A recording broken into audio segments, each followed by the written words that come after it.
क्या इतने से दिन में सिलेबस रिवाइज हो जाएगा सारा? सिर्फ 13 दिन है हमारे पास। होए होए, उन्होंने कहा जी यकीन है। मैं जितने भी सब्जेक्ट्स पढ़ाता हूँ उसमें तकरीबन ये सबसे छोटा या ये और कमती लॉ तकरीबन बराबर है। ऑडिट की का जो क्रैश कोर्स है वो 11 दिन का है, कंपनी लॉ का भी 11 दिन का है, और ये वाला 13 दिन का है। तो मैंने तो अपनी तरफ से इस पर ज़्यादा टाइम रखा है। हो सकता है आप लोगों को लगता हो कि टाइम जो है ना वो ज़रा थोड़ा सा कम रखा गया है।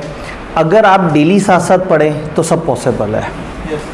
2-3 तरह के इस वक्त यूज़र्स मेरे सामने हो सकते हैं। एक वो जो पूरा सेशन बड़े अच्छे तरीके से पढ़ते रहे हैं और साथ साथ क्लास के चलते रहे हैं, एंड तक चलते रहे हैं, टेस्ट वगैरह देते रहे हैं, प्रॉपर तरीके से अपने सारे काम करते रहे हैं, और अब एंड पे पीछे जाके जो चैप्टर खोल के देखें बिल्कुल नया नया सा लगता है।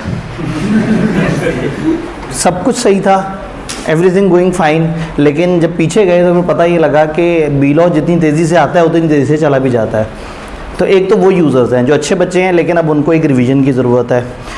एक वो लोग हैं जिन्होंने एक दफ़ा अच्छी तरह से पढ़ लिया है, समझ लिया है, वो पीछे देखें तो उन्हें मुश्किल नहीं होती, लेकिन वो ये चाह रहे हैं कि आखिरी महीना शुरू होने से पहले एक दफ़ा तेज़ी से रिवाइज कर लें ताकि फिर बाद में पास पेपर्स के सवालों को वो लिख के कर सकें। तीसरे वो लोग हैं जिनको ऐसा लग रहा है कि आखिरी महीना तो अकाउंटिंग के सब्जेक्ट्स के नाम होना चाहिए,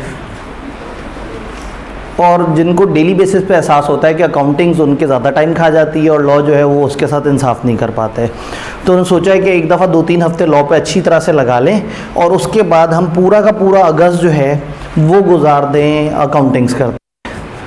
फिर पहला पेपर आपका बिजनेस लॉ है, मतलब मेजॉरिटी लोगों का ट्यूसडे वाला दिन सबसे पहला एग्ज़ाम है।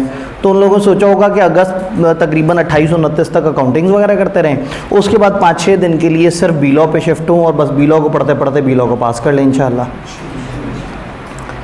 एक और कैटेगरी भी है जो लेक्चर्स के दौरान बीच में कहीं एक आध हफ्ते के लिए कहीं छुट्टी पे चले गए, कोई घर में शादी आ गई, कोई ज़रूरी काम आ गया, कोई बारिशें ऐसी हो गई कि वो क्लासेस नहीं ले सके, बीच में कुछ चैप्टर्स आए और टीचर तो आगे से आगे पढ़ाता जा रहा था। तो उन्होंने सोचा कि ये चैप्टर मैं बाद में तैयार कर लूँगा, जो टीचर आगे से आगे पढ़ा रहा है वो मैं साथ साथ तैयार करता रहता हूँ।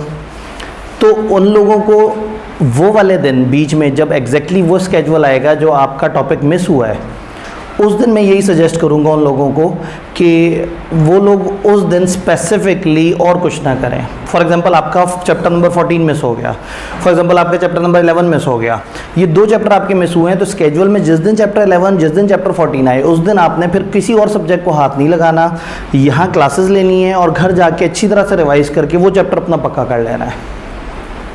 फिर आते हैं आखिरी तरह के स्टूडेंट्स की तरफ। ये मेरे ख्याल में एसी नहीं चल रहा, ये ख़राब हो गया है। ओह हो, अच्छा ये है ही ख़राब, शुरू से ख़राब था। अच्छा मेरे ख्याल में कुछ दिनों से ख़राब चल रहा है। ठीक, तो आखिरी कैटेगरी कौन सी है? वो स्टूडेंट जो आज जागे हैं, दाखला भेजते टाइम तक जो है वो सोच रहे थे कि क्या वो बी लॉ का दाखला भेजें या ना भेजें। बी लॉ में एडमिशन ले लिया, लेकिन एडमिशन लेने के बाद जो है वो चीज़ों को लेके चलते रहे, लो जी कुछ ख़वातीन आई हैं और थोड़ा सा देर से आई हैं, अब इनको पीछे जगह मिलेगी, या बॉयज़ अगर कुर्बानी देने के लिए तैयार हैं। ओए होए, एक अच्छे भाई ने फ़ौरन से जो है ना वो किया, साथ वाले कह रहे हैं हमारा क्या कसूर है। ठीक है जी, अगर आप लोग ज़रा थोड़ा सा ताउन कर सकें, नहीं तो जी। तो आखिरी कैटेगरी कौन सी तरह के लोगों की है? जो आज सोच रहे हैं कि हमने पढ़ना है और दाखला भेजते वक्त तक भी उन्होंने अपना सारी तवज्जो दे दी FR1 को या फिर टैक्स को। अब बी लॉ का टीचर बेचारा धीमा मासूम से आहिस्ता आहिस्ता करके पढ़ा रहा होता है, अच्छा भाई साथ साथ पढ़ते रहो, ज़्यादा वज़न ना आए। टैक्स की टीचर है जज्बाती किस्म के, आग लगा देंगे, पढ़ा नहीं तो तबाह हो जाओगे, जो है ना ऐसा हो जाएगा वैसा हो जाएगा। आप जनाब वो हर बंदे को ये होता है कि भाई टीचर इतना जोश में आ रहा है तो मतलब इस टीचर का काम डेली कर लिया जाए। दूसरा में बेचारा एक मासूम सा टीचर है, भोला भाला सा टीचर है, चलो कोई बात नहीं, इसका वो लेक्चर्स पेंडिंग होते चले जाएँ।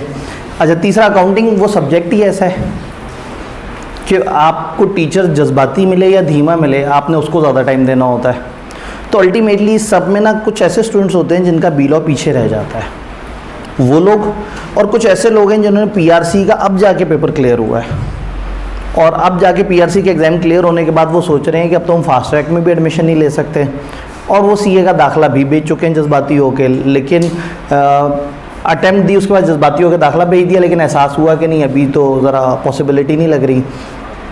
ये लोग जो आखिरी 2 कैटेगरी वाले हैं ना, इनके लिए फिर एक सजेशन है, जिस दिन हमारी यहाँ पे क्लास है उस दिन फिर बी लॉ के अलावा कुछ नहीं करना। अगर आपने 6 महीने बी लॉ को टाइम नहीं दिया, 2.5 महीने बी लॉ को टाइम नहीं दिया, 1.5 महीने बी लॉ को टाइम नहीं दिया, तो कम से कम 13 दिन तो ईमानदारी से दे दें। आज कोई होमवर्क नहीं मिलेगा घर जाके, यानी कि आज के दिन कोई ऐसा वो काम नहीं आपको अगले दिन करना हो, तो इफ़ेक्टिवली 12 दिन सिर्फ आपने क्लास के साथ चलना है। और ऐसा नहीं है कि 12 दिन चलते चलते हम सितंबर में पहुंच जाएंगे, हम आपके पेपर से महीना पहले इंशाल्लाह आफ्टर दीज 12 डेज़ फ्री भी हो जाएंगे। तो क्या आप लोग साथ देने के लिए तैयार हैं? yes, तो इंशाल्लाह ताला कोशिश करते हैं, जो अभी भी जागा है और जिसने आज से भी पढ़ना शुरू करना है वो ये ना सोचे कि इम्पॉसिबल है, लेकिन उसे काफ़ी शदीद एफर्ट करनी पड़ेगी। और जो लोग पढ़ते आ रहे हैं उनके लिए एक अच्छी रिवीजन हो जाएगी इंशाल्लाह ताला। हमारा जो प्लान है वो कुछ इस तरह से करके है कि हम 3 वीक्स में चीज़ों को डिवाइड करके पढ़ रहे होंगे।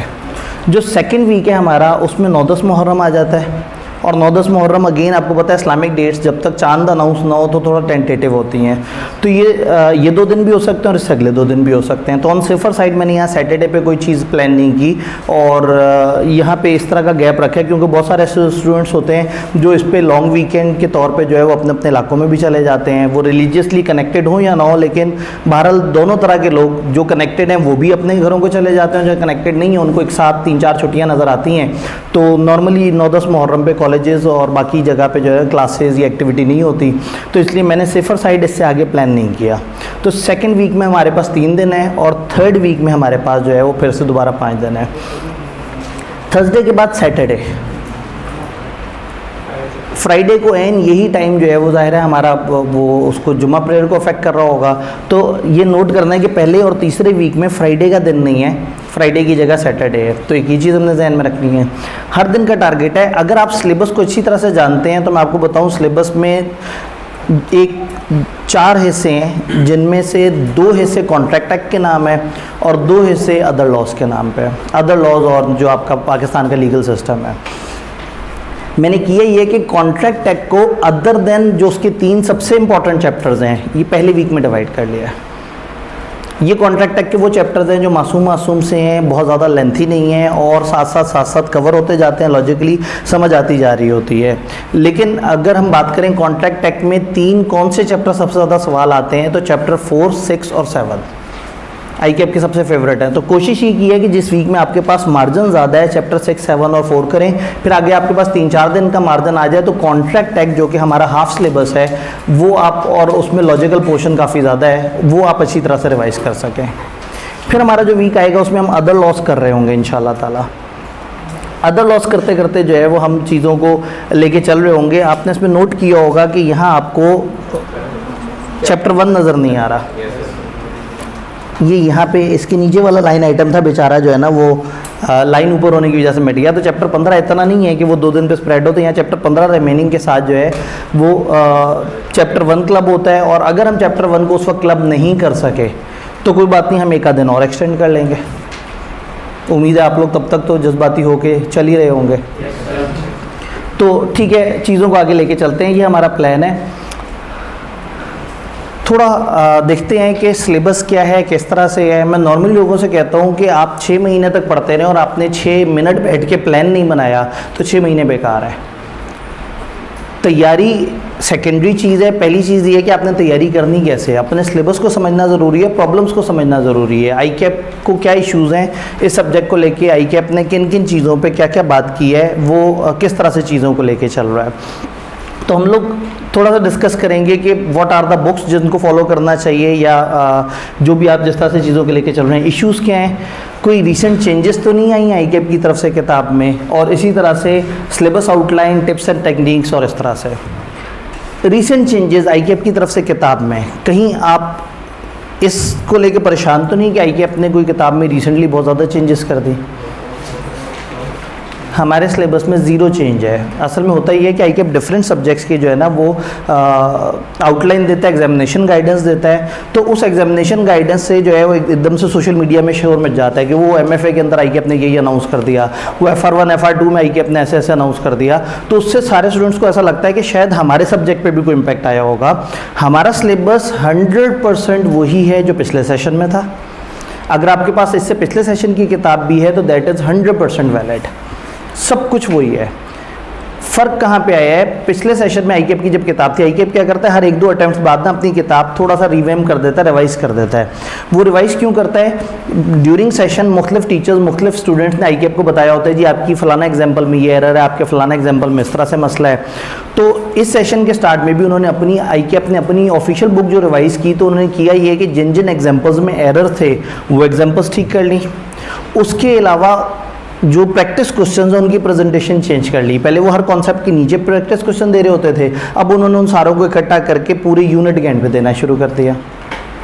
तो उससे हुआ ये कि सेशन के स्टार्ट में जो है ना वो बच्चे बड़े परेशान हो गए कि आई कैप की किताब में बहुत ज़्यादा चेंजेस आ गई हैं, जिसकी वजह से जो है वो बहुत सारे लोग सोचना शुरू हो गए कि हमें दोबारा क्लासेस लेने की ज़रूरत है। तो अगर आपने से पिछले सेशन क्लासेस ली हुई हैं और चीज़ें आपको आती हैं तो इस दफ़ा नई चीज़ हम कोई नहीं पढ़ने जा रहे। कॉन्टेंट्स ऑफ सिलेबस में कोई चेंज नहीं है, टॉपिक्स ऑफ द सिलेबस में कोई चेंज नहीं है। चेंज अगर था तो आई कैप की अपनी किताब में वो जो एग्जांपल्स दे रहा होता है कॉन्सेप्ट को समझाने के लिए 2-3, उसके अंदर उन्होंने एरर्स ठीक कर दिए और जो प्रैक्टिस क्वेश्चंस पास पेपर्स के उन्होंने डाले होते हैं सिर्फ उनकी तरतीब या जगह चेंज की है। तो बस ये वो चेंजेस हैं जो कि अगेन इतनी सिग्निफिकेंट नहीं है। थोड़ा सा आगे चलते हैं। बिजनेस लॉ के साथ मेन इश्यूज़ क्या हैं। अब यहाँ पे आप लोगों ने चूँकि सम ऑफ द लेक्चर्स पढ़ लिए हैं, कुछ ऐसे लोग हैं जो शायद 20% लेवल पे और कुछ लोग ऐसे हैं जो 70-80% लेवल पे हैं। तो क्या आप थोड़ा सा याद करके बताएंगे कि what are the issues with business law, क्या हैं इश्यूज़? ईजी समझना शुरू कर देते हैं। आप ये देखें कि पूरे सेशन आपने इसको इजी समझा, लेकिन अब सेशन एंड होने वाला है और अब समझ आ रहा है कि ये अब नहीं काबू आने वाला, क्योंकि इसको उतना टाइम ही नहीं मिला। तो एक पॉइंट ये है कि इसको इजी कंसिडर करके थोड़ा साइड पे कर दिया जाता है, टेक्स्ट पे तवज्जो ज़्यादा दे दी जाती है और FR1 पे तो ज़रूरत से ज़्यादा ही दे दी जाती है तवज्जो। और केस स्टडीज़, प्रैक्टिस, सिनेरियो, इसमें सिचुएशंस आती हैं, केस स्टडीज़ आती हैं जिसकी प्रैक्टिस उस तरह से नहीं हुई होती। और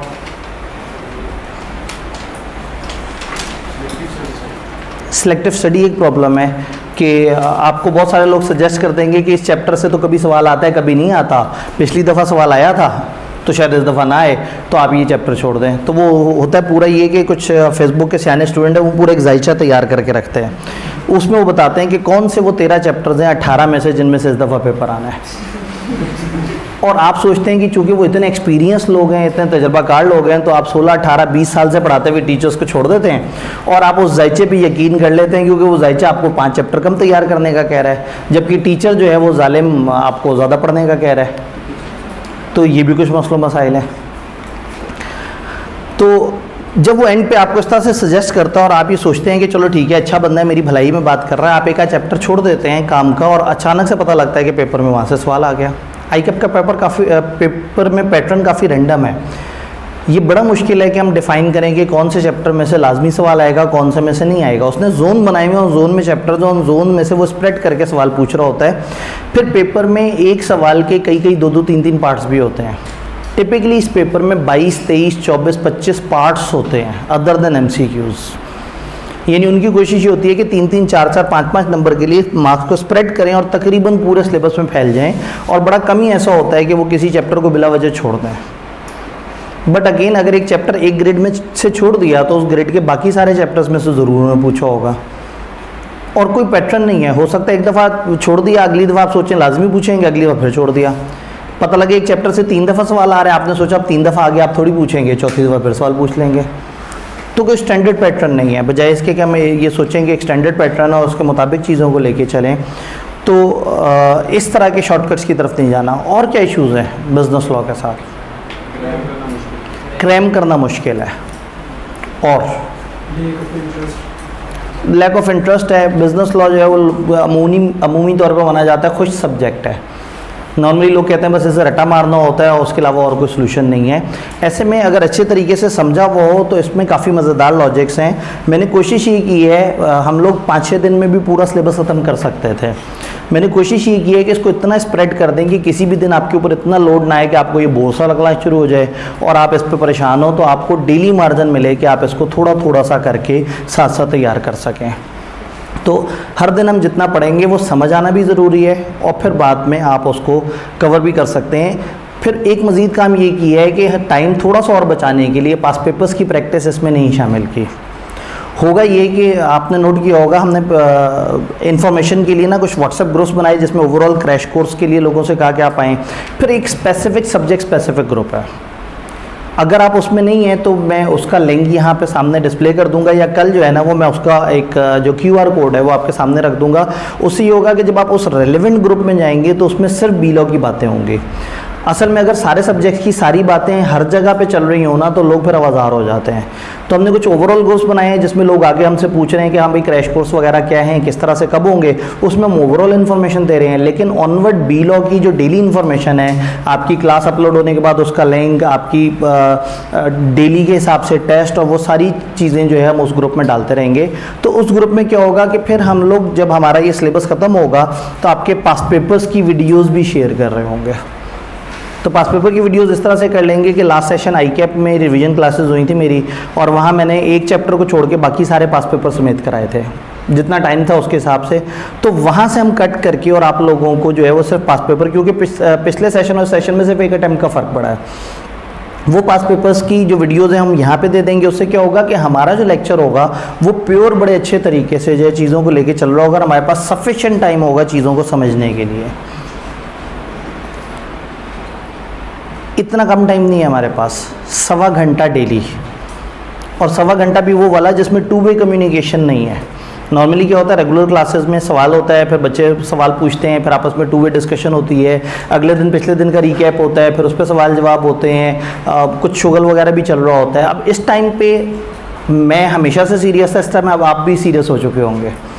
तो अब होगा ये कि क्लास बड़ी ऑब्जेक्टिव चल रही होगी, टू द पॉइंट चल रही होगी, और हम बड़े अच्छे तरीके से इंशाल्लाह ताला चीज़ों को आगे लेके बढ़ रहे होंगे। तो बस आपने जो है साथ देना है और हमने इस भरपूर टाइम को जो हमारे पास डेली अवेलेबल है उसका फ़ायदा उठाना है। चैप्टर्स को तोड़ तोड़ के 1-1, 1.5 हफ्ते पे स्प्रेड करके पढ़ना और होता है, आपको थोड़ा थोड़ा सा समझ आ रही होती है। अब मज़ा आएगा, आपको पूरा पूरा मैप समझ आ जाएगा कि एक पूरा चैप्टर क्या बात कर रहा है, उसमें 2-3 मेन एरियाज़ कौन कौन से हैं और उसमें ICAP ने हमें क्या समझाने की कोशिश की है। तो ये सारी थोरो चीज़ें हमें इंशाल्लाह ताला समझ आ रही होंगी। मिस्टर कंप्यूटर से पूछते हैं। मिस्टर कंप्यूटर का मानना ये है कि बिज़नेस लॉ के साथ मेन इश्यूज़ ये हैं कि लोग इसे इजी गेम समझते हैं। आप में से अक्सर लोग आज इस चीज़ की तस्दीक करेंगे जो पूरे सेशन इसको रिलैक्स पेपर कंसिडर करते रहे हैं, आज उनकी बीलॉ की तैयारी बाकी सब्जेक्ट्स की निस्बत बहुत नीचे जा चुकी है, because they have considered it as easy game. ये इतना ईजी नहीं है। Number 2, retention. एक बहुत बड़ा प्रॉब्लम क्या है, चीज़ें रिटेन नहीं होती हैं। आप जितना ज़्यादा इसको याद करते हैं, जितना तेज़ी से लेके चल रहे होते हैं, उतना ही तेज़ी से ये स्किप भी होता जा रहा होता है। तो यहाँ रिटेंशन एक बहुत बड़ा प्रॉब्लम है कि आपको चीज़ें उतना ज़्यादा जहन में नहीं रहती। Then how to attempt ICAP questions. ICAP के सवाल को किस तरह से अटेम्प्ट करें, उसको कैसे लेके चलें, ये एक बहुत बड़ा क्वेश्चन मार्क है कि बहुत सारे लोगों को ये आइडिया नहीं होता कि हमने ICAP के सवाल को कैसे अटेम्प्ट करना है, और वो सारे सवालों को रटे वाले तरीके से अटेम्प्ट कर रहे होते हैं, या एक सीधे सीधे सवाल में भी खामखा अपनी इंग्लिश यूज़ करके अपने आप को फंसा लेते हैं। अभी इसके ज़्यादा पेपर नहीं हुए, नए वाले पेपर के सिर्फ 3 पेपर्स हुए हैं, लेकिन इससे पहले जो कंबाइंड पेपर हुआ करता था बिज़नेस लॉ का, उसमें बिज़नेस लॉ और कंपनी लॉ इन दोनों का मिक्सचर होता था। एग्जामिनर कमेंट में एग्जामिनर हर दफ़ा की अटेम्प्ट में एक बात पे ज़रूर होता था कि लोगों को केस स्टडी सवाल सॉल्व करना नहीं आता।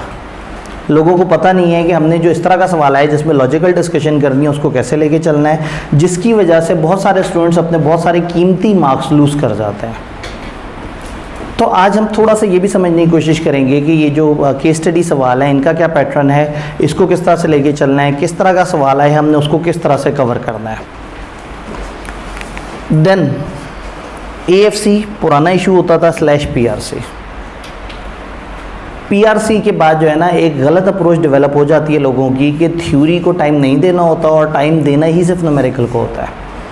पीआरसी की जिस भी स्टूडेंट को पकड़े उससे पूछें हाँ भाई तुमने किस सब्जेक्ट को ज़्यादा टाइम दिया, वो कहेगा जी मैं क्वांटिटेटिव मेथड्स और introduction to accounting. Introduction to business भी हालांकि एक सब्जेक्ट है और अच्छा खासा तगड़ा सब्जेक्ट है, राइटिंग का पेपर भी है वहाँ पे, इकोनॉमिक्स का पेपर भी है, लेकिन पीआरसी में एमसीक्यूज़ वगैरह को देखने के बाद लोगों को ये समझ आ जाती है कि थ्योरी आसान होती है और न्यूमेरिकल में टाइम देना होता है। इंटरेस्टिंगली आईकेप में अक्सर थ्योरीज़ के रिज़ल्ट ख़राब होते हैं और न्यूमेरिकल के मुनासिब होते हैं। फॉर एग्जाम्पल पिछली दफ़ा कॉस्ट अकाउंटिंग में गालबन if I am not wrong 55% result था। अब 55% का मतलब है कि जो पानी पीने भी गया था एग्ज़ाम हॉल में वो भी पास होके आया है। कितने लोग तो सीरियस होते हैं एग्ज़ाम वाले दिन, 20-25% लोग तो बहुत ज़्यादा सीरियस और बहुत अच्छी तैयारी के साथ होते ही नहीं है जब वो एग्ज़ाम देने जाते हैं। तो 55% का मतलब ये है कि न्यूमेरिकल वालों को उन्होंने खुला डुल्ला पास किया। But at the same time जब हम थ्योरी की बात करते हैं तो 30, 32, 28, 29 और ये इस पेपर में तो एक टाइम पे बड़े भयानक रिजल्ट आते थे, 12.5%, पौने 13%, 13.25% इतने लोग पास हो रहे होते थे। तो अगेन ये जो पीआरसी के बाद आपके अंदर एक फिनोमेना डेवलप हुआ है कि हमने जो है वो थ्योरी को टाइम नहीं देना, न्यूमेरिकल को टाइम देना है। राइटिंग के पेपर में ये थोड़ा सा डिफरेंट है, न्यूमेरिकल में आपकी राइटिंग बेहतर होती है क्योंकि आप लिख लिख के सवाल कर रहे होते हैं, थ्योरी में मामला थोड़ा सा डिफरेंट है। एक चीज़ जो आपको बताना बड़ा ज़रूरी है, न्यूमेरिकल में क्या होता है, आप क्लास में आए, टीचर ने आपको बोर्ड पे न्यूमेरिकल कराया या स्क्रीन पे न्यूमेरिकल कराया, आप सामने बैठ के क्या कर रहे हैं, अपने अपने रजिस्टर पे न्यूमेरिकल कर रहे हैं। फिर आपने घर जाके जब प्रैक्टिस की तो भी क्या किया, सवाल पकड़ा, रजिस्टर पे न्यूमेरिकल किया। अगले दिन क्लास में आए, फिर रजिस्टर पे न्यूमेरिकल हुआ। रिवीजन के वक्त जब भी टेस्ट तैयार किया, जब भी प्रैक्टिस की, सवालों को हाथ से लिख लिख के किया। और पेपर में क्या करना होता है, सवाल हाथ से लिख के करने होते हैं। तो न्यूमेरिकल में आप इतनी दफ़ा वही काम करते हैं जो आपने आईकेप में करना है कि आपका हाथ सेट हो जाता है। थ्योरी में क्लास में सुनते हैं, देखते हैं और सुनते हैं, घर जाके पढ़ते हैं,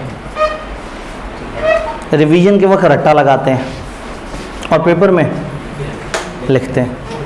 यानी पेपर में जाके पहली दफ़ा आप वो काम करने लगते हैं जो कि आपको असल में करना चाहिए था थ्रू आउट। तो एक सलूशन मैं नॉर्मली सजेस्ट करता हूँ और वो सलूशन से मसला काफ़ी हद तक हल हो जाता है। वो सलूशन क्लासेस के शुरू में तो ज़रा कम तकलीफ दे होता है, लेकिन इन दिनों ज़रा ज़्यादा तकलीफ दे है। वो ये है कि आप एक रजिस्टर लें, एक neat and clean register dedicated for business law, छोटा सा रजिस्टर, 100-125 के दरमियान उसमें पेजेस, और डेली हम लोग जो यहाँ पे पढ़ रहे हैं रिवीजन क्लास में, आपने घर जाके उसे लिख लेना है। नोट्स आपके पास मौजूद होंगे, नोट सामने रखने हैं, उसको एज इट इज़ करके नीट एंड क्लीन करके रख लेना है। इसमें एक फ़ायदा तो ये होगा कि जब वो सारा आपकी अपनी हैंड राइटिंग में आ जाएगा तो आपके लिए क्रैम करना आसान हो जाएगा। अपनी हैंड राइटिंग जल्दी क्रैम होती है, किताब की राइटिंग थोड़ी सी देर से क्रैम होती है। अपनी हैंड राइटिंग ज़्यादा देर तक क्रैम रहती है, किताब की जो लैंग्वेज है, क्योंकि किताब की लैंग्वेज तो आपको हर तरफ नज़र आ रही है, अपनी हैंड राइटिंग का एक अलग इमेज है, एक अलग परसेप्शन है जो आपके दिमाग में होती है। तो फ़ायदा नंबर एक ये हुआ कि आपकी जो रिटेंशन वाली चीज़ है वो बेहतर हो गई। फ़ायदा नंबर दो ये हुआ कि आपको लिखना आ गया। वो जो आपकी प्रैक्टिस ही नहीं थी थ्योरी को लिखने वाली, और जो पेपर में जाके डायरेक्टली लिखना था और आपके जुमले नहीं बनने थे, अल्फाज टूट जाने थे, वो अब आपको लिखने की एक प्रैक्टिस ही हो जाएगी। रिवीजन क्लासेस ख़त्म होने के बाद मैं सजेस्ट करूँगा कि आपने हर चैप्टर के कम से कम 2, और अच्छी बात है कि अगर आप 3 सवाल लिख के कर लें। कोई भी चैप्टर तैयार करने के बाद जब आप उसके पास पेपर देखते हैं और आपको लगता है कि आपको आते हैं, तो एक दफ़ा सजेस्टेड है कि उसको पूरा राइटिंग में लिख लें, ताकि आपको पता लग जाए कि हमने इनको किस तरह से लेके चलना है। डन। तो रजिस्टर बनाने से ये रिटेंशन वाला और जो राइटिंग वाला मामला ये भी सॉल्व हो जाएगा। Then selective study. Selective study की तरफ असूलन नहीं जाना। सिलेक्टिव स्टडी जो है वो आपको अच्छी तरह से गुमराह कर देगी, परेशान कर देगी, क्योंकि आप हर वक्त डर में रहेंगे। फिर पता क्या होता है, पेपर में एक अननोन सवाल नज़र आया, जो आप थोड़ा सा ध्यान से बैठ के सोचते हैं तो पता लगता है ये तो चैप्टर 4 में से आया है, जो आपको आता है, सवाल अजीब सा था। जब आपने फॉर एग्जांपल चैप्टर नंबर 6 छोड़ा हुआ है, तो जैसे ही अजीब सा सवाल आएगा, नहीं समझ आया, आप कहेंगे ओहो मैं जो चैप्टर छोड़ के आया हूँ ना ये वहाँ से आया होगा। तो हर अननोन सवाल उस क्वेश्चन मार्क की तरफ चला जाता है, क्योंकि आपका कॉन्फिडेंस नहीं होता। तो कोई भी चैप्टर छोड़ना नहीं है, और इतने बड़े चैप्टर्स भी नहीं है, इतना बड़ा आपका सिलेबस भी नहीं है कि इसमें हम सोचें कि हम सिलेक्टिव स्टडी की तरफ जाएंगे। भाई कुछ कहना चाह रहे हैं काफ़ी देर से। सर रजिस्टर पे नोट करने से टाइम ज़ाया नहीं होता है? हर कोई कहता है मैंने बगैर रजिस्टर पे नोट किए पास किया, इस पे अब टाइम ज़ाया। ठीक है जी, इन्होंने कहा कि जी जब रजिस्टर पे लिखते हैं तो टाइम ज़ाया होता है, और हर कोई कहता है कि मैंने रजिस्टर पे नहीं लिखा लेकिन मैंने पास कर लिया। ये इन्होंने पूछा बहुत ही बड़े संजीदा और बड़ा टाइम गुजारे हुए दानिश्वरों से, जिन्होंने कहा कि रजिस्टर पे लिखने से टाइम ज़ाया हो जाता है। और एक बेचारे 16-17 साल के तजर्बे वाले टीचर ने कहा कि भाई मैं गुर की बात बताता हूँ कि आप लिख लेंगे तो आपको नाकामी नहीं होगी कभी। तो चूंकि वो गैर ज़रूरी बात थी और उसमें लगा कि टाइम वेस्टेज है, क्योंकि टीचर वाली बात में ना टाइम लग रहा था, मेहनत लग रही थी। तो पॉइंट ये है कि हम हमेशा जब भी हमें एक मेहनत करने का काम कहा जाता है ना, तो हम ओपिनियन शॉपिंग करते हैं। हम इंटरनेट पे जाके लोगों से पूछते हैं जी इससे मैं बच सकता हूँ, क्या कोई ऐसा तरीका हो सकता है। फॉर एग्जांपल एक स्टूडेंट ने जो है कुछ लेक्चर मिस कर दिए तो वो इंटरनेट पे जाके पूछ रहा होता है जी अगर मेरे इतने पेंडिंग लेक्चर्स हो तो क्या होगा, फलाना काम हो तो किस तरह से होगा। तो इन्होंने बिल्कुल सही कहा, अपेरेंटली ऐसा लग रहा है कि टाइम वेस्ट हो रहा है, बिल्कुल सही है। फिर उन स्टूडेंट से ये पूछिएगा कि आप जब रिवाइज करते थे तो कितनी दफ़ा रिवाइज करते थे। वो स्टूडेंट जो पास हुए आपसे कहेंगे कि मैंने 10 दफ़ा बीलो रिवाइज किया। और फिर आप उससे पूछिएगा कितनी देर में चैप्टर रिवाइज करते थे, तो वो कहेगा जाहिर है रट्टा है तो मैं एक चैप्टर को 5-5 घंटे तक रिवाइज करता रहता था। फिर इंशाअल्लाह ताला आप पेपर पास करने के बाद उन्हें बताइएगा कि मैंने सिर्फ एक दफ़ा एक सीनियर बंदे के मशवरे पे मैंने लिख के देख लिया, उससे हुआ ये कि मुझे एक दफ़ा पहली दफ़ा लिखने में थोड़ा सा टाइम लगा, लेकिन अब मैं 20 मिनट में एक चैप्टर रिवाइज कर लेता हूँ। और पेपर से पिछले दिन मैं 3 घंटे में सारी बुक रिवाइज करके बैठ के सोच रहा था कि और मज़ीद क्या करना है, और मैंने पास पेपर्स के 10-20 सवाल हाथ से लिख के कर लिए। और फिर उसे ज़रूर ये बताइएगा कि मेरी राइटिंग भी थोड़ी सी बेहतर हो गई, जो मुझे लाइफ में सीए में जगह जगह काम आ सकती है। अगेन देखिए 100% लोग एक जैसे नहीं होते।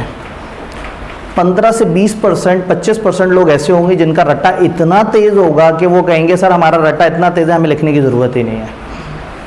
हमने केमिस्ट्री की 700 सफ़े की किताब को रट्टा मार लिया था, तो ये तो कुछ भी नहीं है। हमें तो वो समझ भी नहीं आती थी फिर भी रट्टा मार लिया, उसमें तो इंग्लिश लिखी भी नहीं होती थी। वो C6H12 और वो पता नहीं कितना वो अजीब से वहाँ पे फार्मूले होते थे, वो हमने याद कर लिए थे। तो यस, हरगिज़ मेरा मतलब ये नहीं है कि 100% ऑफ द स्टूडेंट्स को लिखने की ज़रूरत है। मैक्सिमम ऑफ द स्टूडेंट्स को लिखने से दोनों मसले हल हो जाएंगे। एक मसला नहीं है, सिर्फ रट्टा मसला नहीं है, सिर्फ रिटेंशन मसला नहीं है, रिटन एक्सप्रेशन भी मसला है। तो आप एक दफ़ा जब लिखते हैं ना तो आपको लगता है कि आपको टाइम लग रहा है। मैं आपको बताऊँ, मेरी किताब का एक सफ़ा आपके घर में आधा घंटा लेगा लिखने में। मेरी किताब में 77 पेजेस हैं, 3 हफ्ते के ऊपर स्प्रेड करके आपने लिखना है। मैं तो नॉर्मली ये काम 6 महीने के ऊपर स्प्रेड करके बताता हूँ ना, लेकिन अब कम टाइम है तो वो लोग जो साथ साथ चल रहे थे वो तो लिखते रहे होंगे। मैं उनसे मुखातिब हूँ जो अब जिनका इस वक्त ऑल इन ऑल यही है कि उन्होंने सिर्फ एक पेपर देना है बी लॉ का और उन्होंने उसको सही से तैयार करना है, या वो उनके ये 13-14 दिन उन्होंने बी लॉ के अलावा किसी को टाइम नहीं देना। तो उनको मैं सजेस्ट कर रहा हूँ कि आप अगर लिखेंगे तो आपको पहली दफ़ा लगेगा कि आपका टाइम लग रहा है। मैं आपको बताऊँ, पढ़ने में भी टाइम लगता है। आप एक चीज़ पढ़ रहे होते हैं, वो पढ़ नहीं रहे होते आप, क्योंकि आपके जहन में फेसबुक की नोटिफिकेशन आ रही होती है कि वो वहाँ करके वो 2 लाइक थे, 3 लाइक थे, फिर दोबारा जल्दी से जाके देखा हाँ 2 लाइक ही थे, वापस आए। अभी फिर किताब सामने आई है तो अचानक से आ गया कि आगे तो रोबोट हुकूमत कर रहे होंगे, सीए ख़त्म हो जाएगा।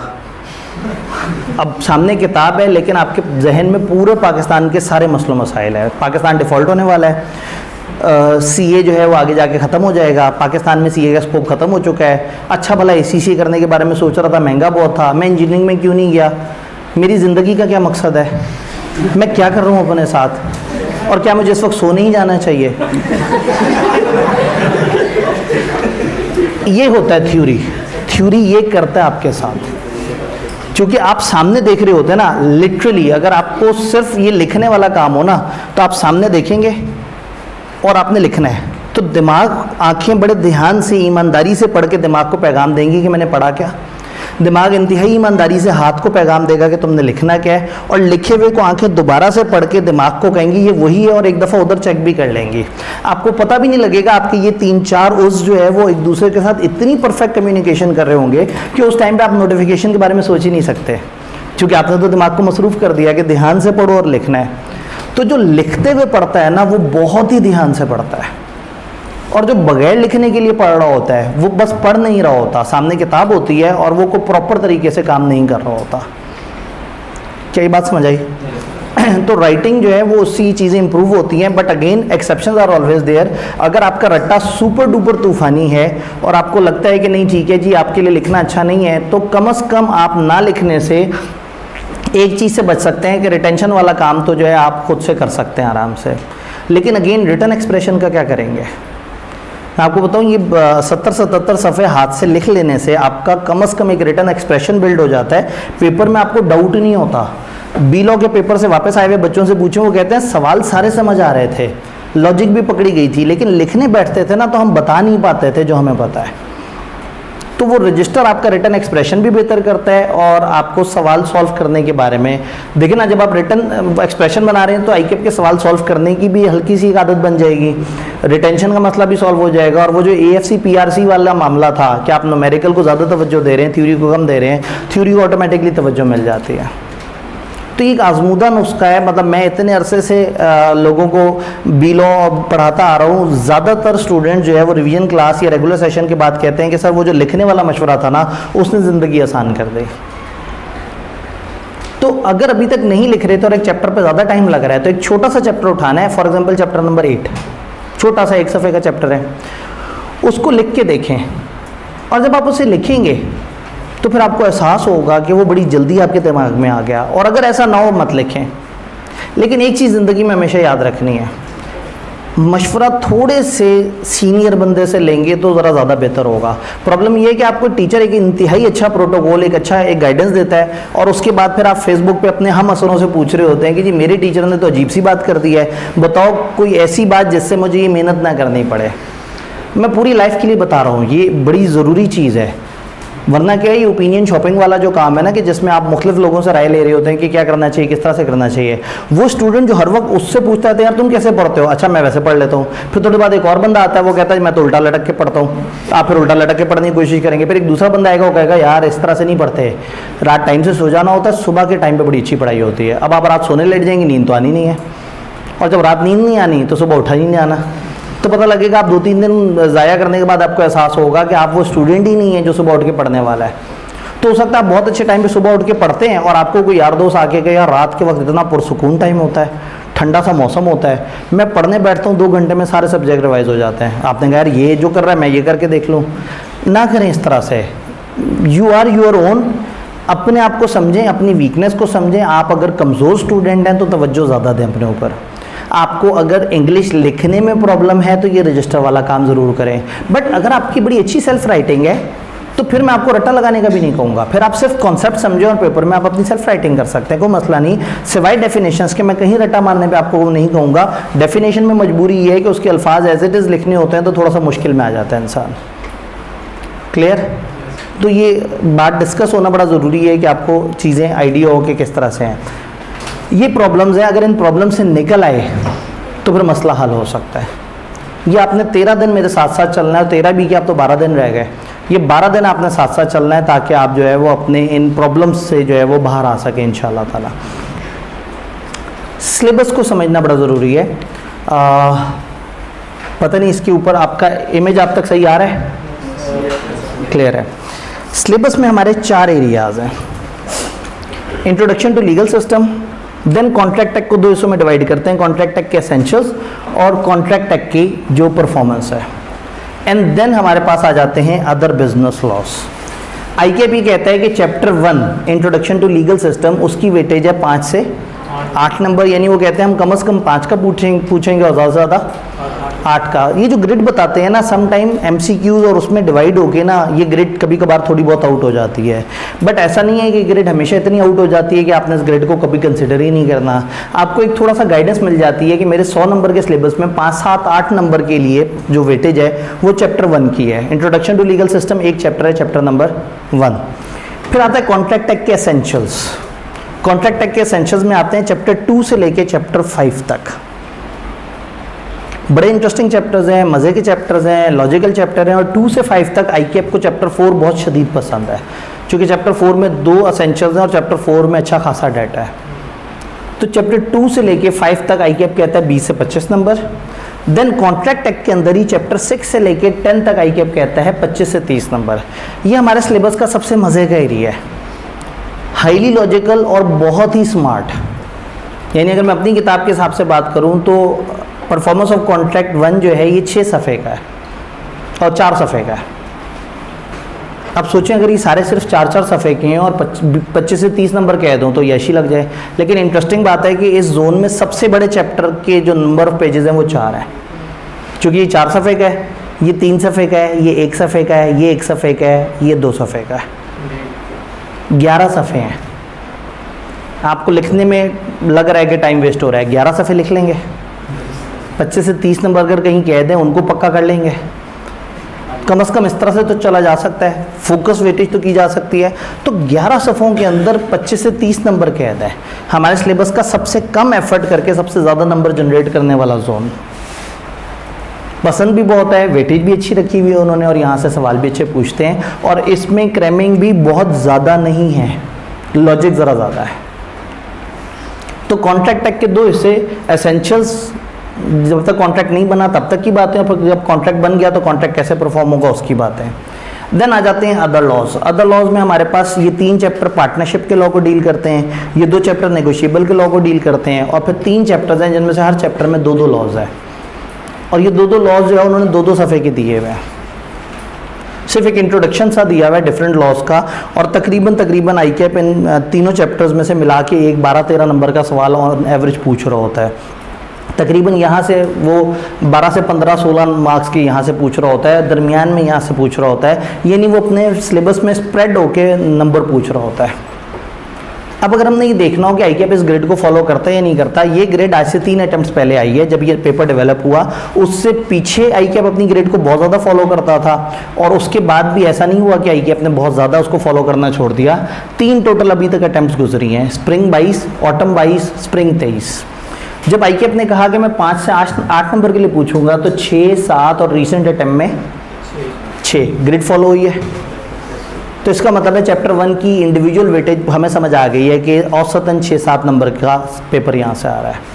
फिर आपकी सेकंड ग्रेड चैप्टर 2 से लेके 5 तक की 20 से 25 बोला, 24, 23 और क्या इनमें से कोई भी इस रेंज से बाहर है 20 से 25 की? नहीं। लेकिन एक ख़ास बात है कि 20 से 25 की रेंज में वो 25 के करीब थोड़े ज़्यादा है, यानी उन्होंने यहाँ पे ये सोचा है कि हमने 25 के करीब ज़रा ज़्यादा रहना है। उन्हें लगता है कि 20 से 25 की वेटेज थोड़ी सी लोअर साइड पे है, तो वो 20 के करीब कम है और 25 के करीब ज़्यादा है, 23, 24 और 25। फिर जो ग्रेड है 25 से 30 के करीब रहे। यहाँ इन्हें एहसास हुआ कि 30 भी बड़ा कम है, जितना जोश है, जितना दिल कर रहा है हमारा सवाल पूछने का, तो 32 नंबर, यहाँ 31 नंबर। इसका मतलब है कि इस ग्रेड में भी वो एंड के करीब है और यहाँ गुस्ताखी करके 1-2 नंबर ऊपर भी चले जाते हैं।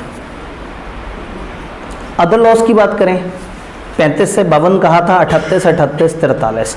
पहले उन्होंने यहाँ 43 पूछा, लेकिन आगे उन्हें एहसास हुआ कि नहीं 43 ज़रा ज़्यादा हो गए, इसको कम कर दिया और वो वेटेज ऊपर इन 2 में डिवाइड करनी शुरू कर दे।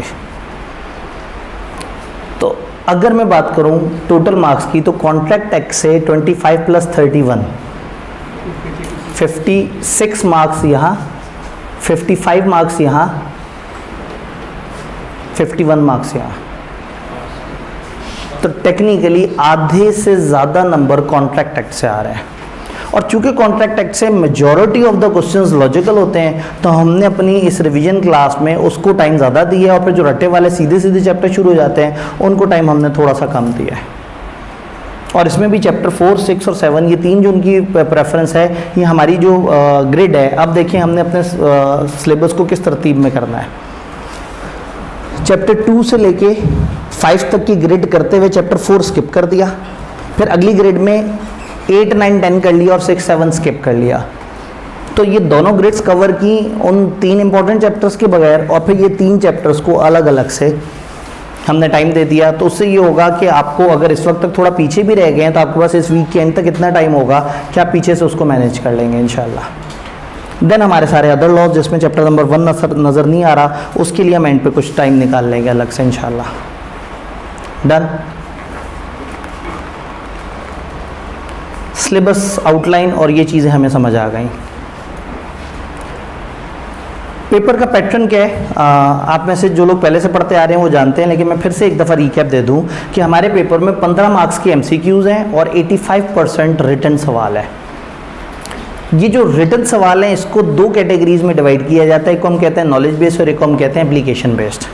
ICAP की जो लेटेस्ट सिलेबस गाइडलाइन है उसमें ये 2% तो दी हुई हैं, लेकिन ये वाला जुमला अब उस तरह से नहीं दिया हुआ, ये पहले वो दिया करते थे। बट मैंने देखा है कि पिछले तीनों पेपर्स में तकरीबन यही पैटर्न फॉलो हो रहा है। नॉलेज बेस का मतलब है सीधे सवाल जिसमें से सीधी सीधी नॉलेज पूछी गई है। एप्लीकेशन बेस का मतलब है टेढ़े सवाल जिसमें आपको एक नॉलेज को अप्लाई करना पूछा गया है। आसान अल्फाज में रट्टे वाले सवाल 40% और लॉजिकल सवाल, और तकरीबन ICAP इस चीज़ को फॉलो कर रहा होता है। बट मैं पेपर में आपको सजेस्ट करूंगा कि जब आप पेपर करने जाएं तो आपने सबसे पहले क्रैमिंग वाले सवाल उठाने हैं। मुश्किल से 1 घंटा लगेगा आपका और आप 35-40 नंबर का पेपर बड़ी अच्छी तरीके से ग्रिप में कर चुके हुए होंगे। MCQs करने के बाद सबसे पहले अगर आपने जो थ्योरेटिकल पोर्शन शुरू करना है तो चुन चुन के बीच बीच में से रट्टे वाले सवालों की तरफ जाना है, क्योंकि वो आपको एक अच्छा एक मार्जिन देंगे, कम टाइम में हो जाएंगे, हौसला होगा, फिर आपको सिनेरियोस के लिए थोड़ा सा ज़रा ज़्यादा टाइम मिल जाएगा। टीचर ये कहना कि मेरी वाली किताब उठा लें, वो भी मार्केट में चलती है, तो वो मुनासिब बात नहीं है, ये जुमला सेल्फ प्रेजिंग हो जाता है। तो 2-3 ऐसी किताबें हैं जो ज़रा ज़्यादा कॉमन हैं, आप उनमें से जो भी किताब उठा के यूज़ कर लें। ये जो टीचर्स की किताबें होती हैं इसमें क्या होता है, टीचर्स ने नोट्स बनाए हुए होते हैं। ICAP की किताब कैसे चलती है, ICAP की किताब में पहले इंट्रोडक्शन लिखा होता है कि ये टॉपिक किस बारे में है, फिर उसके लॉ की प्रोविजंस लिखी हुई होती हैं और उसकी लैंग्वेज समटाइम थोड़ी सी मुश्किल होती है और समटाइम बेयर लॉ से कॉपी पेस्ट हुई हुई होती है। फिर वो उसको समझाने के लिए 2-3 एग्जांपल्स दे रहे होते हैं, और फिर क्या होता है कि यूनिट के एंड पे उससे रिलेटेड पास पेपर्स के सवाल उन्होंने प्रैक्टिस क्वेश्चन के तौर पे डाले होते हैं। तो पता ये लगता है कि आपको 1.5 सफ़े में काम की सिर्फ 5 लाइनें मिलती हैं जो आपने याद करनी थी, और बाकी सारा तो सिर्फ उनके शशके मशके थे। तो टीचर्स अपनी किताबों में क्या करते हैं, ये एग्जांपल्स वगैरह थोड़ा साइड पे कर दी, ये जो पास पेपर के सवाल हैं ये चैप्टर के एंड पे या किताब के एंड पे डाल दिए, और आपको दे दिया सिर्फ उतना पोर्शन जिसमें आपको नोट्स नज़र आ रहे हैं। तो उससे क्या होता है कि आपको याद करना आसान हो जाता है और आपको पता लगता है कि ये मेरा स्कोप है, मैंने इसी के अंदर रह के चलना है। और समटाइम्स टीचर जो है उसकी लैंग्वेज भी थोड़ी सी आसान कर लेते हैं, इस तरह से कर लेते हैं कि आपके लिए उसे पढ़ना, समझना, चीज़ों को लेके चलना थोड़ा सा आसान हो जाता है। तो इस टाइम पे अगर आप नहीं अभी तक पढ़ना शुरू हुए थे तो फिर तो आप आंखें बंद करके एक किताब उठाएं और किताब को पढ़ना शुरू करते हैं। और अगेन अगर आप लोग पहली दफ़ा पढ़ने लगे और आपके पास किताब नहीं है और इस टाइम पे आप किताब खरीदना भी नहीं चाह रहे, कोई मसला नहीं है। ये जो व्हाट्सएप ग्रुप हम अलग से इस क्लास का बनाएंगे, इस वाले क्रैश कोर्स का बनाएंगे, उसमें मैं अपनी किताब की सॉफ्ट कॉपीज भी शेयर कर दूंगा। एक गूगल ड्राइव का लिंक आ जाएगा, उसमें किताब के नोट्स, उसमें पास पेपर्स के सवाल, उनके जवाब और वो सारी चीज़ें जो है वो आपको सॉफ्ट कॉपी में एक फ़ोल्डर के अंदर शेयर हुई हुई मिल जाएंगी।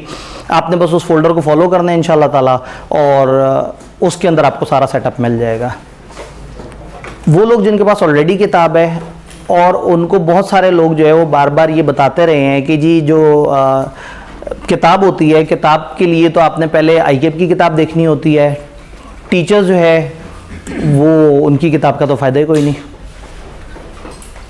अच्छा, लोग फेल ज़्यादा होते हैं या पास ज़्यादा होते हैं? फेल ज़्यादा होते हैं। तो एक अटैम्प्ट में अगर 30% लोग फेल हो रहे हैं तो कितने परसेंट वो पास हो रहे हैं, तो कितने परसेंट फेल हो रहे हैं? 70%। अगली दफ़ा जब बच्चे अपीयर होंगे और फिर 30% पास और 70% फेल, तो 200 में से हमारे पास 60 ऐसे लोग होंगे जो पास हुए हुए हैं और 140 कैसे होंगे? जो फेल हुए हुए हैं। अच्छा, जो पास हो गया वो तो सब्जेक्ट पढ़ के आगे भाग रहा होगा, उसको तो परवाही कोई नहीं। जो फेल हुआ होगा वो दोबारा से किताबों को देख रहा होगा। जो फेल हुआ है वो दोबारा से किताबों को देख रहा है और आपको वो बताएगा कि कोई फ़ायदा नहीं इन किताबों का, सब माया है। ठीक है, दुनिया की जो हस्ती है वो तो है ही नहीं, सब ने मर जाना है, किताबों का कोई फ़ायदा नहीं। आप जब मशवरा लेते हैं ना मायूस लोगों से, फेल हुए लोगों से, तो फिर क्या होता है, वो आपको मशवरा भी बहुत ही पुट्ठा सा देते हैं। वो कहते हैं कोई फ़ायदा नहीं, कुछ नहीं होता ये। अच्छा, जैसे ही बच्चा फेल होता है वो सबसे पहले कहता है मेरी किताब का कसूर होगा। अगर ज़रा ज़्यादा ईमान की मजबूती वाला स्टूडेंट हो तो कहता है मेरे टीचर का कसूर होगा। बहुत मजबूत अकीदे वाला हो तो कह देता है कसूर ही ICAP का है, उसने CA बनाया इतना टेढ़ा है कि ये पास हो ही नहीं सकता। बड़ी अरसे बाद उसे जाके एहसास होता है कि असल कसूर किसका है, उस बच्चे का जिसने सही से टाइम नहीं दिया, और दुनिया पढ़ के पास कर रही होती है। अब चूंकि कम टाइम है हमारे पास, तो ये कम टाइम वाली बात भी मैं बता दूं कि ऐसा नहीं है कि आप कहेंगे जी मैं अगर अभी पढ़ूं तो मैं पास नहीं कर सकता और टीचर तो बिला वजह जज्बाती हो गए मुझे मोटिवेट कर रहे हैं। वो नहीं होता, आप एक मोटिवेशनल स्पीकर का तकरीर सुनते हैं और जज्बाती होकर सब छोड़ के और एक नया काम करना शुरू कर देते हैं। तो अगेन ये मोटिवेशन उनके लिए जो आज भी ये चाहते हैं कि वो सब्जेक्ट को पढ़ें, जो आज भी चाहते हैं कि वो सब्जेक्ट को इस वक्त पास करने की कोशिश करें, उनके लिए मोटिवेशन है। मैं अक्सर शेयर करता हूँ मोटिवेशन के लिए। एक स्टूडेंट जो है वो अपने छोटे से शहर से उठ के लाहौर आया, उसने सीए करना था, पीआरसी उसने की। पीआरसी करने में उसके वालिद कितने पैसे लग गए कि उसके बाद उसके पास कैफ के पैसे नहीं रहे। उसने वालिद से कहा कि जी देखिए यहाँ तो आपका खर्चा लग रहा है, मैं ये फील्ड को नहीं डील करता। उन्होंने कहा तुम परेशान मत हो। उसके वालिद ने उधार पकड़ा, लोन पकड़ा और उसको सीए में एक जगह दाखिल करा दिया कि ठीक है जी तुम पढ़ना शुरू करो। जब वो पढ़ रहा था तो उसे मिले वही मायूस हज़रात, वो मायूस हज़रात जिन्होंने कहा सीए में आ गए हो, पागल हो गए हो, मर जाओगे, तुम तो गरीब इलाके से हो, तुम्हें तो पता कुछ नहीं, तुम तो पेंडू हो, तुमसे कहाँ होगा। उसे कह के उस बेचारे को वो तंग आके वापस घर गया। उसने कहा फ़ायदा कोई नहीं, ऐसे मैं बैकआउट क्यों करूँ। वापस लाहौर आया, लाहौर आके फिर कोशिश की, फिर उसको सारे अपने इर्द गिर्द मायूस लोग मिले। भाई सीधी सी बात है कि 200 लोगों में से 60 लोग अच्छे वाले हैं और 140 बुरे वाले हैं। और ये जो 60 हैं ये तो अपनी ज़िंदगी में मसरूफ़ हैं, क्यों तो अगले पेपर तैयार करें। और ये 140 जिनके पास इतना टाइम है कि वो अभी भी पिछला पेपर रिवाइज कर रहे हैं। तो ऐसे लोग जो है फ़िलासफ़र भी ज़्यादा बन जाते हैं और ऐसे लोग जो है वो मशवरा भी दे रहे होते हैं। तो इसको इर्द गिर्द इतनी मायूसी नज़र आई कि सीए छोड़ के भाग गया, घर चला गया, सीए से लाताल्लुक़ हो गया। और घर में जब अपने फादर को देखता था इसको शर्म आती थी कि बेचारों ने उधार पकड़ा था कि ये सीए करे और ये सीए से भाग गया, क्योंकि सब ने कहा कि तुम तो पेंडू हो और सीए तो तुम लोगों से होगा ही नहीं, सीए में तो बहुत मेहनत करनी पड़ती है और सीए तो जिन लोगों के लिए तुम तो वो बंदे ही नहीं हो। इसी तरह से जिस तरह से ये हमारा क्रैश कोर्स का सेशन हो रहा है, इसी तरह से एक सेशन था, उसमें फास्ट ट्रैक के ऊपर एक ओरिएंटेशन में मैंने लोगों को कहा था कि अगर आप इस वक्त भी कोशिश करें तो आप सीए कर सकते हैं। वो इत्तेफाक से कहीं सर्च करते करते उस वीडियो तक पहुँच गया। उसने वो वीडियो देखी, वो वीडियो देखने के बाद उसने सर्च किया कि ये भाई साहब जो है ये कहाँ पढ़ाते हैं, किस तरह से पढ़ाते हैं। वो पहुंचा एक ऑनलाइन वेंचर के ऊपर, उसने वहाँ से मेरी ऑनलाइन एक क्लास परचेज़ कर ली। उसके पास था तकरीबन 1.25 महीना। दाखिला उसने भेजने के बावजूद मायूस होकर वो छोड़ चुका था। 1.25 महीने में उसने फास्ट ट्रैक बैच के अंदर बड़े कम टाइम के अंदर जो है वो पेपर तैयार किया। जब रिज़ल्ट आया तो उसका मैरिट सर्टिफिकेट आया हुआ था बी लॉ के अंदर। साल पुरानी बात है, ज़्यादा पुरानी बात भी नहीं है। कहने का मतलब है कि एक सीए छोड़ के घर बैठा हुआ बच्चा 1.25 महीने में जागता है, अपने अंदर एक डिज़ायर जगाता है और सब उसे कह रहे हैं कि तुमसे नहीं होगा। और उसके इर्द गिर्द भी उसी तरह के उल्टे सीधे सीनियर्स या ऐसे लोग मौजूद हैं जो गलत मशवरा देते हैं। उसने उन सब लोगों के मशवरे सुने और भाग गया। लेकिन जब उसे एक अच्छी मोटिवेशन मिली, जब उसे लगा कि दिस इज़ डूएबल, वो वापस आया है और उसने सारे रिकॉर्ड तोड़ दिए हैं। और उसने उस अटेम्प्ट में हिस्ट्री में आईकैप में सबसे ज़्यादा बच्चे अपीयर हुए थे लॉ में, तकरीबन 9,500। आईकैप में हाईएस्ट बच्चे जो उस वक्त तक अपीयर हुए थे वो 7,500 के करीब थे। तो वो सबसे बड़ी अटेम्प्ट थी, यानी पूरे पाकिस्तान में 9,500 बच्चा अपीयर हुआ था। दाखिला तो पता नहीं कितनों ने भेजा होगा, अपीयर हुए थे 9,500। उन सारे बच्चों में टॉप करता है वो बच्चा जो पेपर से 1.25 महीने पहले ये इरादा करता है कि नहीं ऐसी की तैसी मैंने पढ़ के दिखाना है।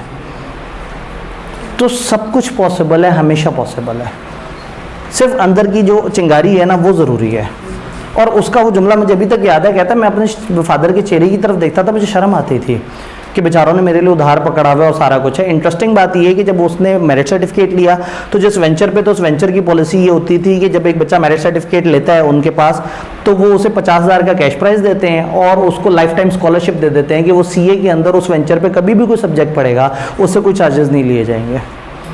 तो मज़े की बात ये हुई कि मुझे याद है कि वो आए और मतलब एक उस वेंचर वालों ने ना, उस ऑनलाइन वेंचर वालों ने एक एक्टिविटी कराई कि जी वो जिन जिन बच्चों ने मेरिट सर्टिफिकेट लिया था उनको हम इनाम देते हैं। तो वो इनाम देते हुए ना उनके फादर को मैं वो चेक देते हुए ना मैंने कहा कि ये एक छोटी सी अमाउंट एक तोहफे के तौर पे हमारी तरफ से कि आपके बच्चे ने इतना वो किया है। तो उन्होंने मेरी तरफ देख के कहा भाई आपके लिए छोटी होगी, मेरा लोन उतर जाएगा, मैं पता नहीं क्या क्या कर लूँगा, आपकी सोच है कि इस बच्चे ने हमारे लिए कितना ज़बरदस्त किया है।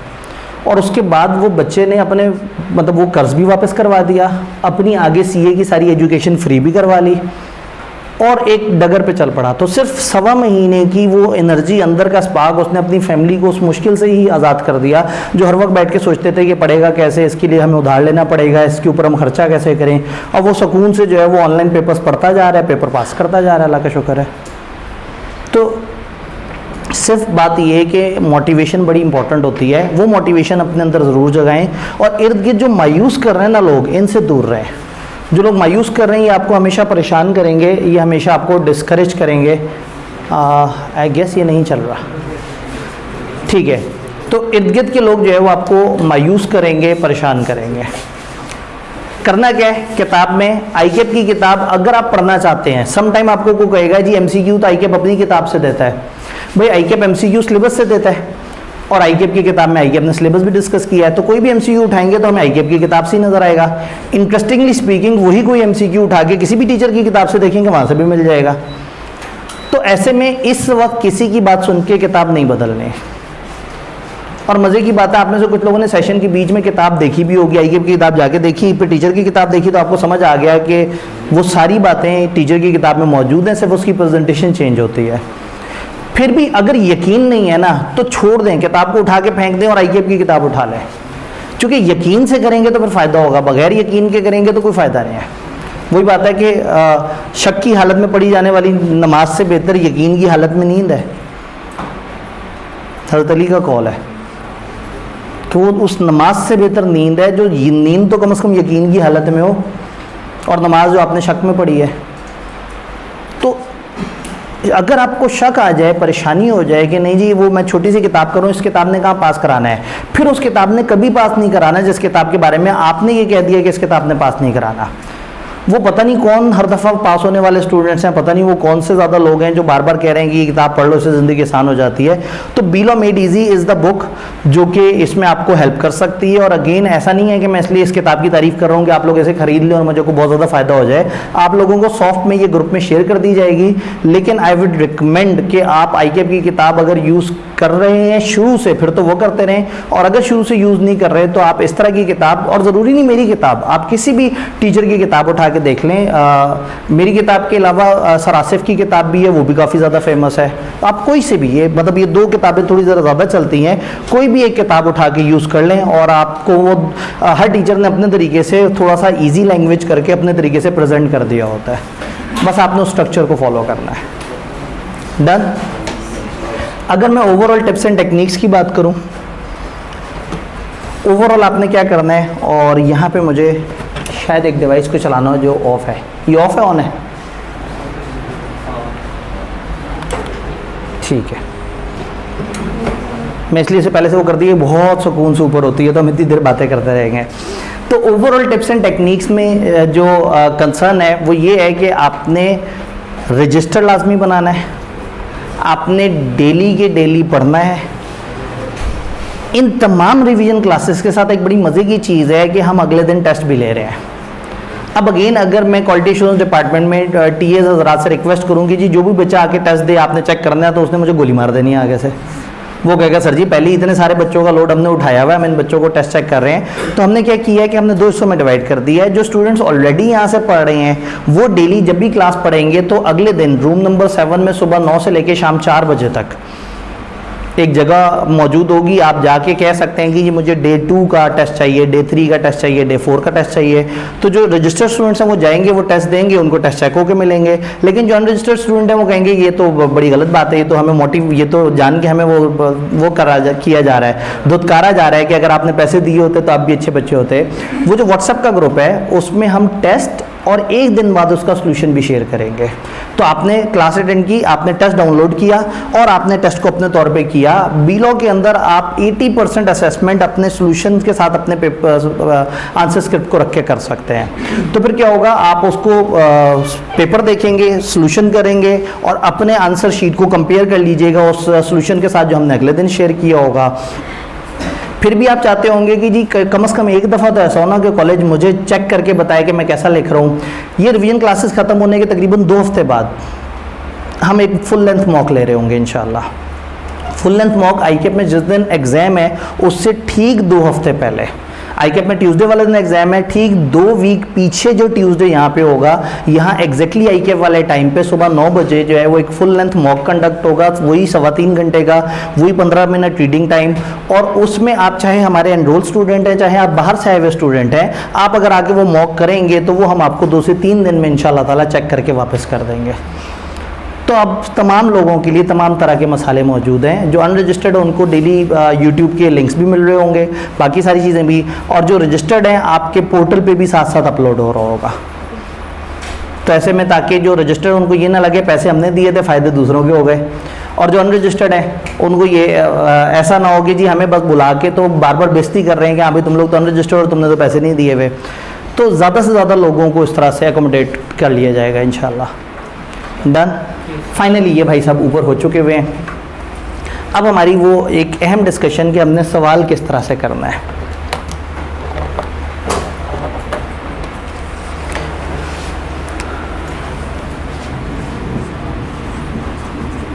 टाइप 1, टाइप 2 और टाइप 3। ICAP के पेपर में MCQs के अलावा 3 ही तरह के सवाल आते हैं। MCQs के अलावा 3 ही तरह के सिर्फ सवाल होते हैं। पहला होता है स्ट्रेट लॉजिकल, सीधा सीधा सा, कोई उसमें ज़्यादा लॉजिक नहीं है, कोई उसमें मसला नहीं है। पहले वाले को मैं कह सकता हूँ नॉलेज बेस्ड है, नॉलेज बेस्ड, यानी कि सिंपल क्वेश्चन, सीधा सीधा सवाल होता है, सीधी सीधी रिक्वायरमेंट होती है, सीधा सीधा जवाब होता है। सवाल अचानक से आएगा, what are the essentials of फलाना थिंग, डिफाइन फलाना वाली थिंग, लिस्ट डाउन फलाना वाली थिंग। कोई किरदार नहीं होंगे, किसी का तस्करा नहीं होगा, फलाना लिमिटेड कंपनी ने फलाना के साथ फलाना किया, ऐसा कुछ नहीं होगा। सीधा सीधा सवाल होगा, what is this, what is this, what is this. सीधे सीधे 2 लाइन 3 लाइन के सवाल होते हैं। इसमें कोई सिचुएशन नहीं होती, कोई परेशानी नहीं होती, कोई घबराहट वाली बात नहीं होती। जो इस तरह का सीधा सीधा सवाल है उसका सीधा सीधा जवाब देना होता है। इसके लिए आपको बहुत हाई क्वालिटी की इंग्लिश नहीं चाहिए, आपने सिंपली कॉपी पेस्ट कर देना है जो आपने याद किया हुआ उसको। आपने सिंपली कॉपी पेस्ट कर देना है, जो आपको पता है आपने वो उठा के लिख देना है। यानी अगर उन्होंने कहा list down the essentials of acceptance और आपने किताब में एक जगह याद किए हुए हैं, तो आपने सिंपली वो उठा के आंसर शीट पे लिख देने हैं। कोई तमहीद बांधने की ज़रूरत नहीं है, कोई सियाको सबाक की ज़रूरत नहीं है, कुछ और बात लिखने की ज़रूरत नहीं है, इवन ये लिखने की भी ज़रूरत नहीं है according to the requirement of contract act या अकॉर्डिंग टू रिक्वायरमेंट ऑफ। सीधा सवाल सीधा जवाब। उन्हें मत्थे पे करके आपको सवाल दिया, आपने मत्थे पे करके जवाब दे दिया, गहराइयों में उतरना ही नहीं है। रट्टे वाले स्टूडेंट्स के लिए बहुत अच्छा सवाल होता है ये। औसतन पेपर में 35 से 40 नंबर के सवाल ऐसे आते हैं, और ये वो सवाल हैं जो मैं कहूँगा कि सबसे पहले करने हैं, सबसे पहले करने हैं। फिर एक सेकंड कैटेगरी है जिसके सवाल कम होते हैं लेकिन समटाइम आते हैं, इसको मैं कहता हूँ सीम्स लॉजिकल।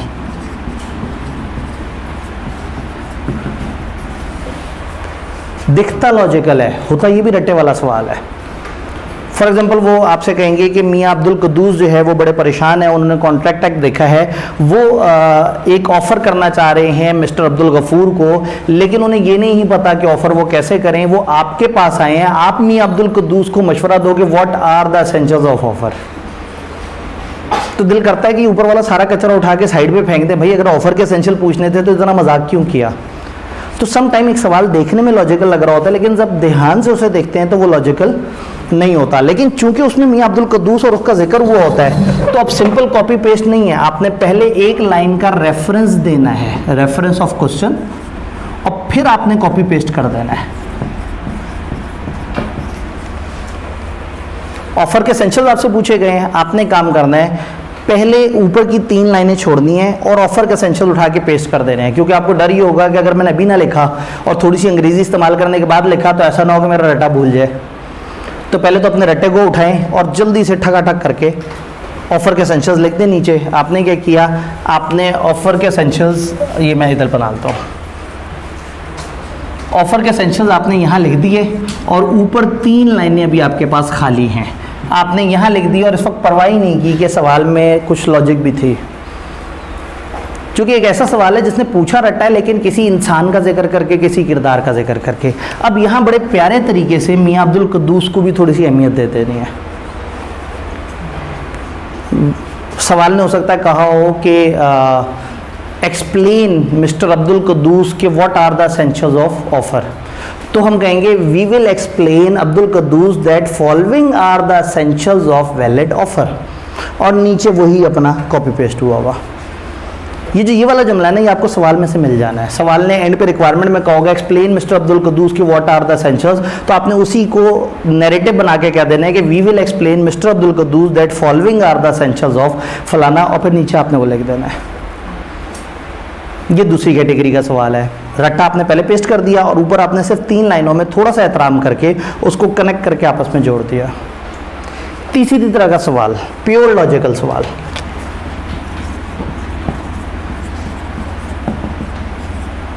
प्योर लॉजिकल, जिसको सिनेरियो कहते हैं, जिसमें एक सिचुएशन होती है और सिचुएशन में आपसे ओपिनियन मांगी गई होती है।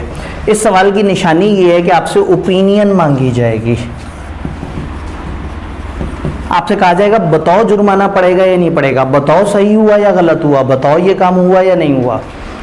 एक सिचुएशन बताएंगे और आपसे पूछेंगे बताओ ये सही हो रहा है या गलत हो रहा है। आई के अपने बार बार कहा है भाई इस तरह के सवाल को जब जवाब देना है मैं एक्सपेक्ट करता हूँ 3 तरह की बातें। जो भी स्टूडेंट वो 3 तरह की बात में से एक भी बात मिस कर देता है उसके नंबर कट जाता है। वो 3 तरह की बातें क्या है? वो 3 तरह की बातें हैं लॉ की डिस्कशन, सिचुएशन की डिस्कशन और फिर ओपिनियन।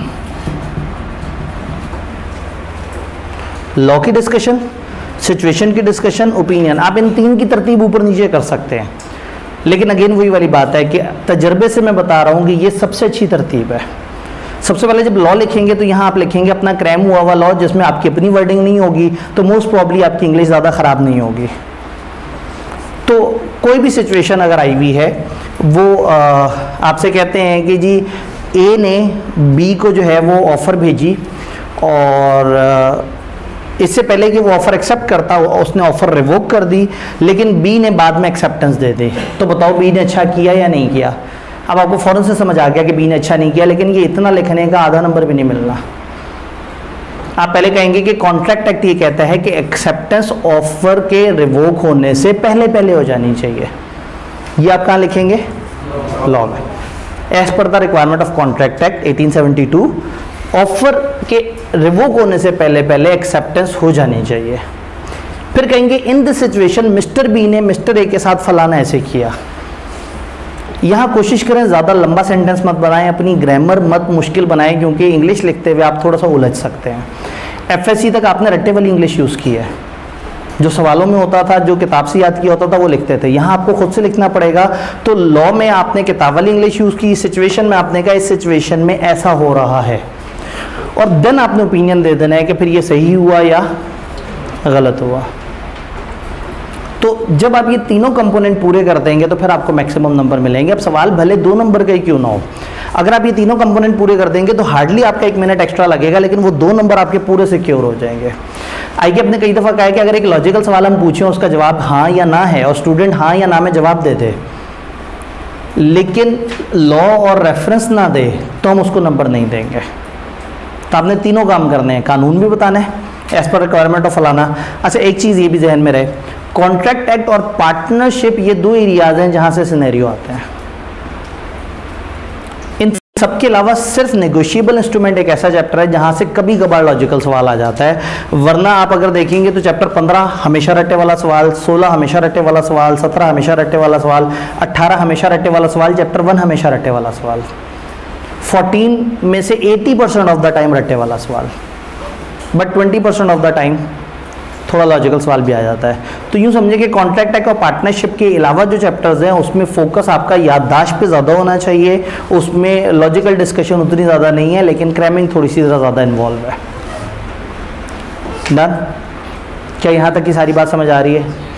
ठीक है जी, हम फिर दोबारा से वो ख़तरनाक अमल करते हैं।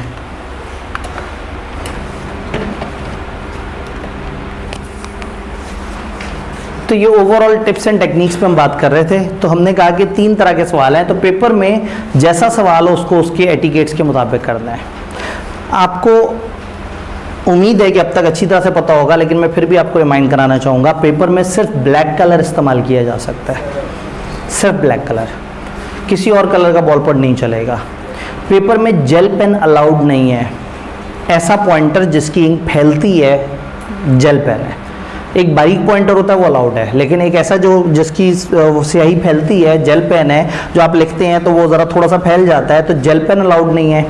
ब्लैक मार्कर अलाउड है लेकिन पसंद नहीं है उन्हें, अलाउड है लेकिन मकरू है, हराम नहीं है, मना नहीं है, बट अगेन उन्हें अच्छा नहीं लगता कि स्टूडेंट्स अपना टाइम वेस्ट कर रहे हैं और बार बार मार्कर और पेन बदल रहे हैं। तो कोशिश करें कि मार्कर अवॉइड करें, आप एक ही पेन से लिखने की आदत डालें। अगर आप कभी भी टेस्ट करते हैं और कहीं पे भी अपने रजिस्टर्स पे कुछ भी लिखते हैं, कोशिश करें ब्लू बॉल पेन खरीदना ही बंद कर दें, अपनी दोस्ती ही ब्लैक बॉल पेन से। वरना क्या होगा, पेपर में आप अभी तक ब्लू लिख रहे हैं, पेपर के लिए ब्लैक लेके जाएंगे, उस दिन आप लिखेंगे आपको अपना लिखा हुआ इतना गंदा लग रहा होगा क्योंकि आपकी आदत ही नहीं होगी ब्लैक कलर की लिखाई देखने की। तो एक ये चीज़ बताना ज़रूरी है। दूसरा, पेपर के अंदर हर एमसीक्यूज़ के बाद हर अगला पार्ट, हर अगला सवाल नहीं कह रहा, हर अगला पार्ट नए पेज पे करना है। हर पेज के टॉप पे क्वेश्चन नंबर और पार्ट नंबर लिखने की ऑप्शन होती है, आपने क्वेश्चन नंबर पार्ट नंबर लिखना है, हर पार्ट को सेपरेट पेज पे करना है, क्योंकि आईकेएप की रिक्वायरमेंट ये है कि वो हर पार्ट को अलग से देखता है और आपके पेपर स्कैन होकर चेकिंग के लिए जाते हैं तो आपके हर पेज का टॉप बता दे कि उसमें आपने एग्जैक्टली कौन कौन सा का वो किया हुआ है। तो कोशिश करें कि एक पार्ट भले 3 लाइनें में ख़त्म हो जाए, आप अगले पेज पे चले जाएं अगला पार्ट करने के लिए। तो ये कुछ छोटी छोटी सी बातें। एमसीक्यूज आप एक सफ़े पे कर सकते हैं। सबसे ऊपर एमसीक्यू वाले सवाल जो कि नॉर्मली क्वेश्चन 1 होता है उसका रेफरेंस दें, लेफ्ट साइड पे डिजिट्स डाल दें 1 2 3 4 करके 15 तक। ये जितने भी एमसीक्यूज उन्होंने दिए हैं उनके रोमन नंबर्स दिए होते हैं, आप नंबर लिखें। एमसीक्यू के आगे जवाब लिखते हुए आपको पूरा जवाब लिखने की ज़रूरत नहीं है। फॉर एग्जाम्पल एक जवाब आ रहा है कि इनवैलिड कॉन्ट्रैक्ट, अब ये पूरा इनवैलिड कॉन्ट्रैक्ट लिखने की जरूरत नहीं है, इसके पीछे अगर ऑप्शन सी आ रहा है तो सिर्फ आपने आंसर के आगे क्वेश्चन नंबर 4 का जवाब सी है तो आपने सिर्फ सी लिख देना, उससे ज़्यादा उसमें लिखाई नहीं करनी। लेकिन अगर आप कोई अजम्पशन लेना चाहें, आपको ए और सी दोनों सही लग रहे हैं और आप सोच रहे हैं पता नहीं ये इस जुमले का ये मतलब है वो मतलब है, अगर अजम्पशन लिख के कर रहे हैं तो कोई एक आंसर लिख के ब्रैकेट में वो अजम्पशन भी लिख दें। आपने लिखा सी और ब्रैकेट में लिख दें इट इज़ एज्यूम्ड कि ये ऑफर इस तरह की है। तो समटाइम क्या होता है, सवाल में क्लैरिटी नहीं होती जिसकी वजह से एक खास तरीके से सोच के कुछ और जवाब बनता है। तो कोई एक जवाब जो आपको ज़्यादा अच्छा लग रहा है वो लिख दें और ब्रैकेट में उसकी छोटी सी जस्टिफिकेशन दे दें, that is allowed. Finally and वाली स्लाइड जिसमें आपका बहुत बहुत शुक्रिया, आप लोगों ने जो है ना, यहाँ मेरा ईमेल थोड़ा सा पुराना लिखा हुआ है, गलत वाला लिखा हुआ है, ईमेल मैं नया वाला दे देता हूँ। खैर वो लास्ट डे पे भी शेयर हो रहा होगा। आपके पेशेंस का काफ़ी शुक्रिया। हमने ओरिएंटेशन को डिस्कस किया, लेकिन वही वाली बात है कि बहुत सारे दिन पढ़ते रहने से बेहतर है कि हमें अप्रोच समझ आ जाए। और क्या आप लोग मोटिवेटेड हैं? क्या हम कल से पढ़ने के लिए तैयारी कर सकते हैं? आज हमें थोड़ा सा अंदाज़ा हो गया कि लोग आहिस्ता आहिस्ता आते हैं, तो कल हमें यहाँ एक एक्स्ट्रा लेन भी बिछा देनी है आगे और कुछ जो फोल्डिंग चेयर्स हैं वो भी बीच में कवर कर लेंगे ताकि हम ज़्यादा से ज़्यादा को अकोमोडेट कर सकें। तो कल से इंशाल्लाह ताला जो है पढ़ाई शुरू करते हैं। कोई कन्फ्यूजन या कोई सवाल स्टिल अगर पेंडिंग है तो मुझे बताएं। नहीं सर, हम तो कहते कब छुट्टी होनी है। ठीक है, कल हमारा टारगेट है चैप्टर नंबर 2, इंशाल्लाह ताला कल से पढ़ाई स्टार्ट।